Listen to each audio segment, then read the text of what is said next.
দূর থেকে তো ভিডিওটা করা, আপনি দেখেছেন কিনা আমি জানি না। সো মারা যাওয়ার পরও মনে হচ্ছে তার উপরে লাঠি দিয়ে পেটানো হচ্ছে। ওখানের যে ঘটনা, ওই জায়গাটা কিন্তু আমার শ্বশুর বাড়ি, আমি খবর নিয়েছি। ইশতেহার দেওয়ার পরে, নির্বাচনের ইশতেহার দেওয়ার পরে মাত্র 3 জন মারা গেছে। অতীতের চাইতে এবারে কিন্তু সংঘর্ষ, সহিংসতা এবং নিহতের সংখ্যা কিন্তু কম। আপনি নিশ্চয়ই আলোচনা শুনছিলেন, যদি একটু যুক্ত করেন যে এই ঘটনাটা মানে বিএনপি কিভাবে দেখছে, এবং এই ঘটনার সাথে কি আপনি একটু মিলাবেন যে 1/11-এর সময় বাইতুল মোকাররম মসজিদ এলাকায় যে লগি বৈঠার দেখলাম আমরা একটা ভিডিওতে, দেখা যাচ্ছে যে এই মানুষটাকে পিটিয়ে মারা হচ্ছে। তিনি হয়তো ওই সময় মারাও গেছেন, দূর থেকে তো ভিডিওটা করা, আপনি দেখেছেন কিনা আমি জানি না। সো মারা যাওয়ার পরও মনে হচ্ছে তার উপরে লাঠি দিয়ে পেটানো হচ্ছে। আপনার কি প্রতিক্রিয়া? ধন্যবাদ আপনাকে। আমি তখন বিএসএস-এ কাজ করতাম। জি, আমি দোতলার থেকে তাকিয়ে সেই লগি বৈঠার যেভাবে পিটিয়ে হত্যা করা হয় সেটা আমি নিজে চোখে দেখেছি। কিন্তু আমি বলবো এখন যে নির্বাচনে আছে, বড় দল বিএনপি এবং জামাত সহ যতগুলি দল আছে সব কিন্তু অভ্যুত্থানের শক্তি। এই অভ্যুত্থানের শক্তিদের মধ্যে এরকম বাকবিতণ্ডা, হানাহানি, এটা অবশ্যই অনাকাঙ্ক্ষিত। তবে আমি বলবো যে যদিও এটার ব্যাপারে মাহাদি আমিন সাহেব কিন্তু বলেছেন এটা অনাকাঙ্ক্ষিত, এটা ঠিক আছে, কিন্তু ওখানের যে ঘটনা, ওই জায়গাটা কিন্তু আমার শ্বশুর বাড়ি, আমি খবর নিয়েছি। ওখানে মূলত ইশতেহার ঘোষণার জন্য ওই জায়গাটা ঠিক করা হয়েছিল, কিন্তু ওখানে আর্মি ছিল, পুলিশ ছিল, আইন শৃঙ্খলা বাহিনী ছিল। যখন জামাতের মিছিলের মতো করে আসতে থাকে তখন তাদের বাধা দেওয়া হয়, ওখানে গিয়ে যাবেন না, গেলে সংঘর্ষ হবে।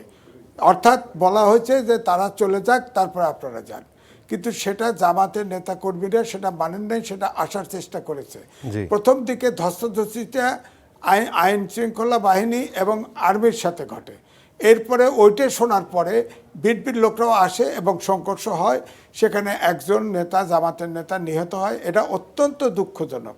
তবে আমি কিন্তু দুঃখ প্রকাশ করেও বলছি যে আমাদের যে শেষ নির্বাচনগুলো হয়েছে ফেসিবাদের সময়, আপনার নির্বাচনে যদি তুলনা করেন তাহলে আপনি দেখবেন এবারে মাত্র ইশতেহার দেওয়ার পরে, নির্বাচনের ইশতেহার দেওয়ার পরে মাত্র 3 জন মারা গেছে।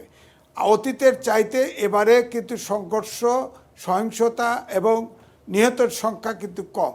এখানে মেইনলি আমি বলবো যে গতকালকে মারা গেছে শেরপুরে আপনার ঝিনাইগাতি, এবং হাদির হত্যাটা খুবই স্পর্শকাতর। আচ্ছা, আপনি যেভাবে মাত্র বলছেন সেটা যদিও সরকারি হিসাবে, আজকে যেমন প্রেস সেক্রেটারি এই বিষয় নিয়ে কথা বলেছেন এবং তার হিসাবে তিনি 4 জন কথা উল্লেখ করেছেন, এবং তিনি আগের ইলেকশনের কথা স্মরণ করেছেন, 2014-র কথা। সেই সময় অনেক মানুষ মারা গিয়েছিলেন, ইলেকশনের দিনই 19 জনের কথা উল্লেখ করেছেন। কিন্তু আপনি একটা জিনিস আমাদেরকে একটু বলবেন যে এই চেয়ারের সামনে বসাকে কেন্দ্র করে এই সংঘর্ষ আমরা দেখলাম, যে আগে জামাতের লোকজন এসে ওখানে বসছে এবং সেখানে বিএনপির লোকজন এসে ওই চেয়ারে বসতে পারে না, হয়তো আমরা পরিষ্কারভাবে জানি না ঘটনাটা কি।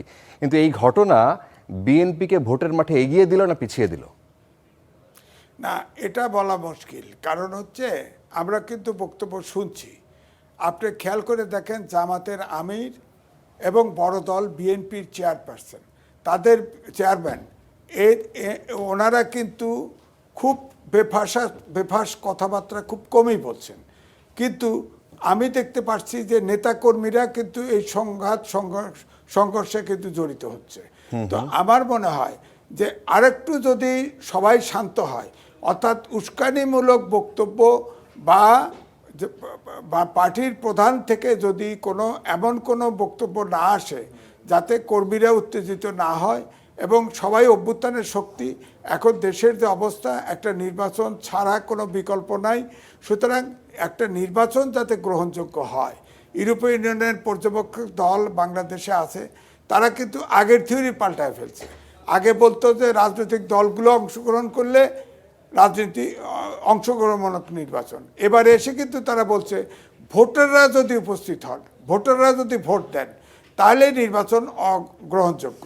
আমার কথা হচ্ছে ফেসিবাদী দল যেহেতু বাইরে আছে এবং তাদের দোসররাও বাইরে আছে, অভ্যুত্থানের শক্তিরা আরও সংযমিত হওয়া উচিত, এবং আমার মনে হয় নির্বাচনটা যাতে শান্তিপূর্ণ হয় এবং ইউরোপীয় ইউনিয়নের থিওরি অনুযায়ী যদি গ্রহণযোগ্য হয়, তাহলে আমরা বিশ্বের বুকে কিন্তু মাথা তুলে দাঁড়াবো এবং ফেসিবাদের আর উত্থান হয়তো হবে না। আচ্ছা, এর সাথে আপনি আজকে বুঝলাম যে এই পরিবেশ নিয়েও আপনি খুব একটা অসন্তুষ্ট না, মানে ইলেকশনের পরিবেশ মোটামুটি ঠিক আছে, মানে নির্বাচনের দিকে এগিয়ে যাচ্ছে।